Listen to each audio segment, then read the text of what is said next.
खबरें जो आपको सीधे जोड़ती हैं हमसे, जिनका आपकी जिंदगी पर होता है सीधा असर।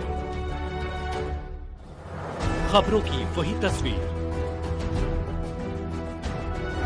बिना बदले बिना डरे, जज्बा सच का लिए, सच दिखाते हैं।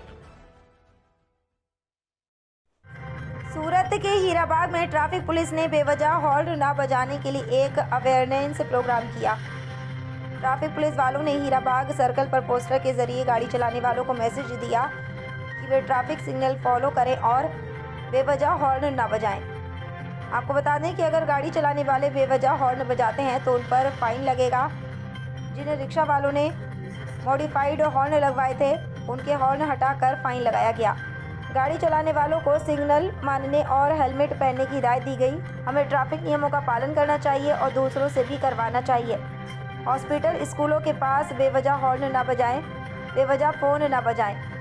अवेयरनेस प्रोग्राम में Surat city police commissioner sector 1 DCP Panna Momaya madam, region 1 DCP Ajit Singh Parmar साहब और ट्रैफिक कर्मचारी मौजूद थे। सूरत से महेंद्र सिंह परमार की रिपोर्ट। સુરત શહેરમાં ટ્રાફિક સિગ્નલ્સના લોકો સરસ રીતે પાલન કરી રહ્યા છે। એના નોંધપાત્ર ઘટાડો અમે લોકો એક્સિડન્ટના બનાવોમાં, રોડ ઉપર મારામારીના બનાવોમાં જોઈએ, ટ્રાફિક જામના બનાવોમાં, સિનિયર સિટીઝનને જો પડતી મુશ્કેલીઓમાં જોઈએ, બાળકો, નાના બાળકો સ્કૂલ જાય છે એમાં પડતી મુશ્કેલીઓમાં ઘણા બધા સુધારા જોવામાં આવેલા છે। હેલ્મેટ લોકો પહેરી રહ્યા છે, છતાં જો અમે લોકો જોયા કે ઘણા બધા અકસ્માતના બનાવ ટુ વ્હીલર બના જેમાં લોકોને મૃત્યુ થયા છે વિધાઉટ હેલ્મેટ હતા। આ બહુ દુઃખદ બાબત છે। સાથોસાથ સુરત શહેર લગભગ જો 90 લાખની વસ્તી ધરાવતા શહેર છે અને લગભગ જો આશરે 25 ટોટલ 55 લાખ જેટલા વાહનો two wheeler, three wheeler, four wheeler છે અને લગભગ જો અમે માનીએ છીએ કે 25-30% વાહનો જો દરરોજ રોડ ઉપર નીકળે છે, અલગ અલગ કામ ધંધા બિઝનેસ માટે જાય છે અને લોકો પણ જો સિનિયર સિટીઝન હોય, બીમાર વ્યક્તિઓ હોય, બાળકો હોય, જતા હોય તો એક એવા લોકોના એક કુટેવ છે બિનજરૂરી હોર્ન વગાડતા રહે છે। આ હોર્ન વગાડવાના કારણે આ લોકોના જો એક તરફ ધ્વનિ પ્રદૂષણને લીધે લોકોના કાનના પડદા ઉપર વિપરીત અસર પડે છે અને હોર્ન વગાડવાથી કોઈ સિગ્નલ અગર રેડ છે તો ગ્રીન થઈ નહીં જવાના, આગળવાળા કોઈ ગાડી હટી નહીં જવાના જોઈએ। જે રીતે ટ્રાફિક છે આ રીતે છે, પરંતુ લોકો આ જો એક સુરત શહેરને સુરત બનાવવા માટે આપણા ક્લીન સુરત શહેરમાં આ જરૂરી છે કે સ્વચ્છતા ફક્ત રોડ ઉપર ન રહે બલ્कि સ્વચ્છતા જો हमारे હવામાં બી રહે છે। તો એના માટે લઈને અમે લોકો મુહિમ ચલાવીએ છીએ।